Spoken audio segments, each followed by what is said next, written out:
lakukan masuk pada 10 Zulhijjah pagi itu Ustaz, kita akan mau sholat Idul Adha, apa-apa sunnah yang perlu kita persiapkan Ustaz.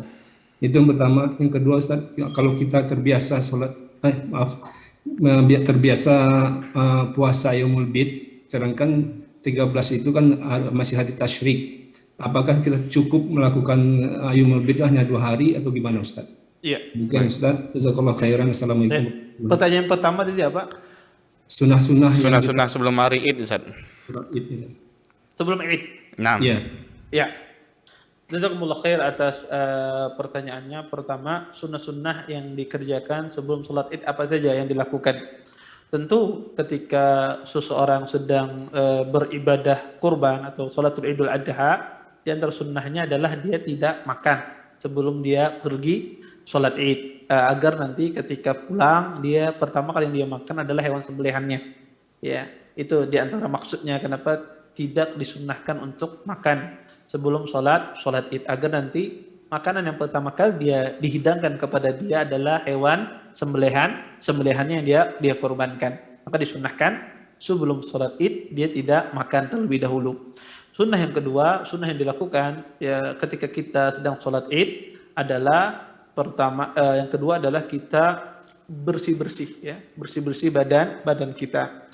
Kalau seandainya dia termasuk orang yang berkurban, tentu ketika bersih-bersih tidak boleh mengambil sesuatu dari tubuhnya seperti memotong kukunya atau mencabut bulu ketiaknya ataupun yang lainnya. Kalau seandainya dia termasuk orang yang berkorban, tetapi jika seandainya dia tidak termasuk orang yang berkorban, maka dia bersih-bersih, boleh dia potong kukunya, boleh dia cukur bulu ketiaknya ya, atau bulu-bulu yang layak untuk dicukur, maka boleh dia lakukan. Maka bersih-bersih sebelum sholat Id itu disunnahkan karena dia menghadap Allah Subhanahu wa taala ya, karena dia sholat yang menghadap Tuhannya. Kemudian yang ketiga disunnahkan juga ketika sebelum sholat Id adalah kita ya mengambil jalan ya yang berbeda ketika jalan pulang ya. Jalan ya nanti pulangnya mengambil jalan yang berbeda. Tujuannya apa? Untuk mensyiarkan ya, menyebarkan syiar agama Islam ini ya, sehingga tersebar syiar agama Islam ini.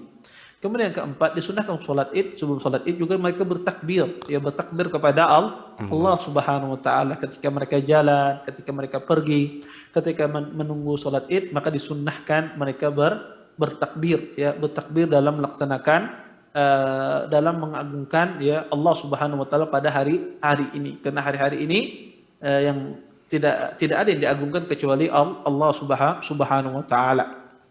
Maka banyak orang lupa ya tentang masalah takbir ini, banyak orang menyepelekan. Ya maka kita ya ingatkan keluarga kita, saudara kita tentang perkara takbir ini. Kemudian ya ini diantara beberapa sunnah yang dilakukan sebelum kita melaksanakan sholat Id. Ya.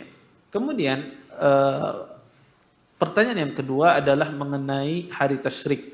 Itu tidak boleh berpuasa. Kalau kebiasaannya ayyamul bid, boleh tidak puasanya 14-15 saja, tidak berpuasa 13. Kata para ulama, kalau seandainya dia ayyamul bid, maka dia berpuasa 14-15. Adapun yang ketiga harinya diganti dengan hari mana saja di bulan tersebut, selain tanggal yang dilarang tadi, tanggal 10, 11, 12, 13. Maka dia ganti di hari mana saja, tanggal 16, tanggal 17 sampai akhir bulan bisa dia ganti. Dia pilih di hari mana saja di antara bulan tersebut. Maka itu sebagai penggantinya kata para ulama. Wallahu taala a'lam.